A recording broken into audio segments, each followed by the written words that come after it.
मित्रों, गैस हो, पेट्रोल हो, डीजल हो, हर प्रकार से महंगाई बढ़ रही है कि नहीं बढ़ रही है? अच्छा, आपको ये याद है, लोग भूल जाते हैं इसलिए याद कराता हूं। वो हर 3 महीने से बयान देते थे, बस 3 महीने में ठीक हो जाएगा। कहते थे कि नहीं कहते थे? देश की आर्थिक राजधानी मुंबई में खड़े होकर गुजरात के तत्कालीन मुख्यमंत्री नरेंद्र मोदी तब की केंद्र सरकार को बढ़ती महंगाई पर घेर रहे थे। जब वो दिल्ली कूच करने के लिए तैयार हुए तो पोस्टर छपे, बहुत हुई महंगाई की मार, अब की बार मोदी सरकार। यूट्यूब से लेकर टीवी पर खूब ऐड भी चले।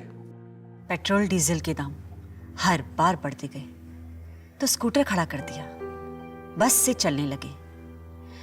पढ़ाई लिखाई के खर्चों ने हमारी जेबें खाली कर दी, फिर भी मन मारकर काम चलाया। पर जब रोज रोज की हर जरूरत की चीजों के दाम लगातार बढ़ते जाएंगे तो हम अपने बच्चों का भविष्य कैसे बनाएंगे? उन्हें क्या खिलाएंगे? महंगाई को लगातार बढ़ाने वालों, जनता माफ नहीं करेगी। 2014 में पहली दफा नरेंद्र मोदी देश के प्रधानमंत्री बने। जनता ने उनकी कहनी पर भरोसा करके उन्हें पूर्ण बहुमत दिया।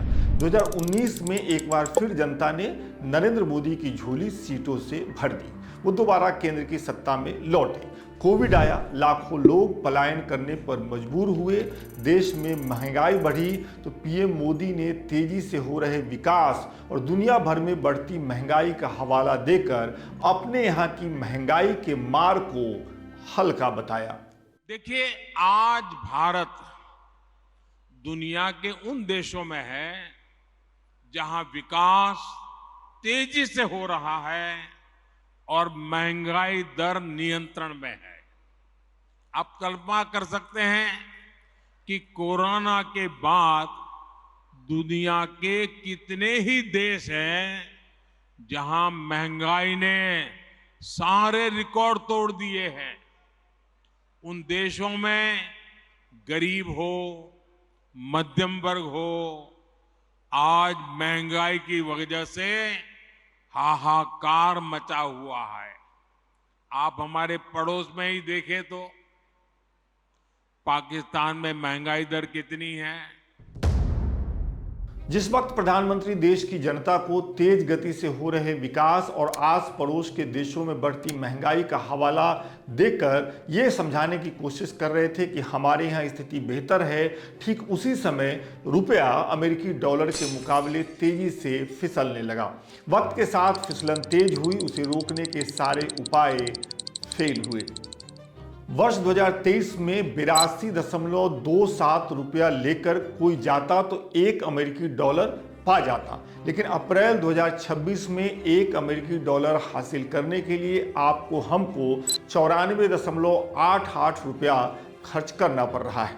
डॉलर के मुकाबले रुपए के मूल्य में आई गिरावट पर देश की वित्त मंत्री निर्मला सीतारमण ने देश की संसद में ही एक अलग और नया तर्क गढ़ दिया था।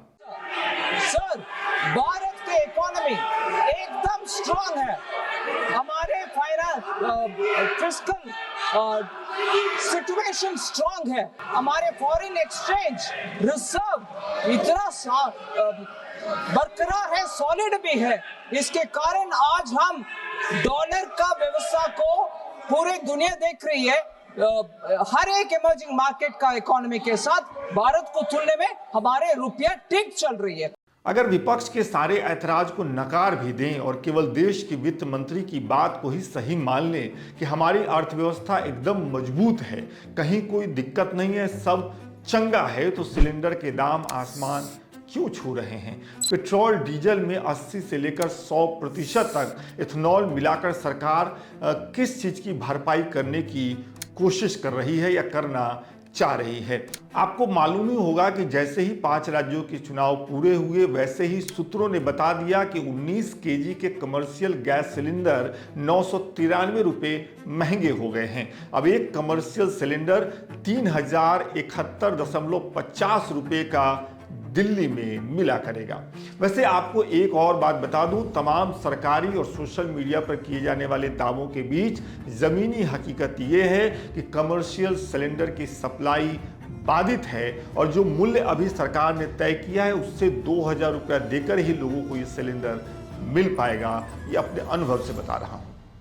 अगर आपको लग रहा है कि कमर्शियल सिलेंडर के ही तो दाम बढ़े हैं, आपके घरों में जिस गैस सिलेंडर से खाना बन रहा है उसके दाम तो अभी नहीं बढ़े, लिहाजा फिक्र करने की जरूरत नहीं है। अगर आप ऐसा सोचने वालों में से हैं तो जान लीजिए कि अगर कमर्शियल सिलेंडर महंगे हुए हैं तो छोटे ढाबा होटल चलाने वालों पर इसकी सीधी मार पड़ेगी, इन होटलों में काम करने वाले मजदूरों और कामगारों पर इसकी मार पड़ेगी। और अगर आप उन लोगों में से हैं जो होटल का खाना पसंद करते हैं, होटल का खाना घर मंगाकर खाने की इच्छा रखते हैं, तो महंगाई की मार आप पर भी पड़ने ही वाली है, आप बच नहीं पाएंगे।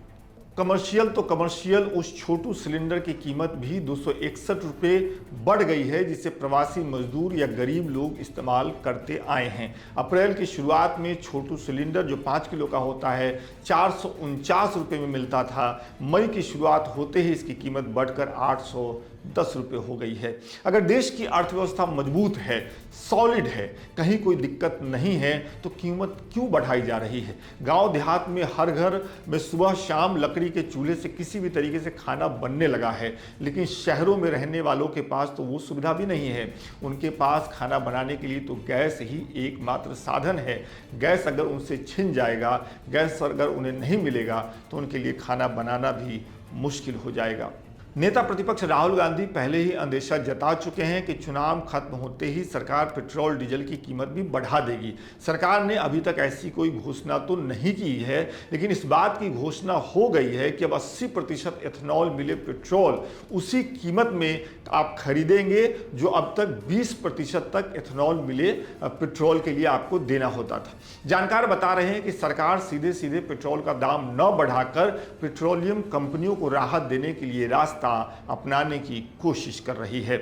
ऐसे में सवाल उठता है कि अगर मुश्किल वक्त है, मिडिल ईस्ट युद्ध की चपेट में है, हम जंग नहीं रुकवा सकते। वैसे एक समय में तो ऐसे दावे भी किए ही गए थे, माना कि वक्त बदल गया, अब हम नहीं रुकवा सकते, तो कम से कम अपनी मजबूत अर्थव्यवस्था के सहारे देश की जनता को कुछ राहत तो दे ही सकते हैं।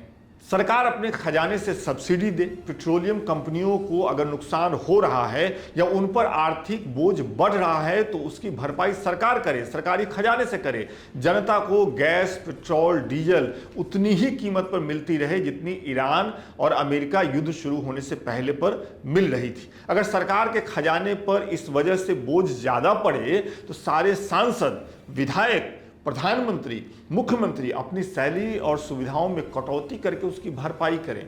ऐसा क्यों होना चाहिए कि हर बार बोझ जनता जनार्दन अकेले उठाए और जनता के सेवक मस्त माहौल में घूमते रहें, मौज करते रहें?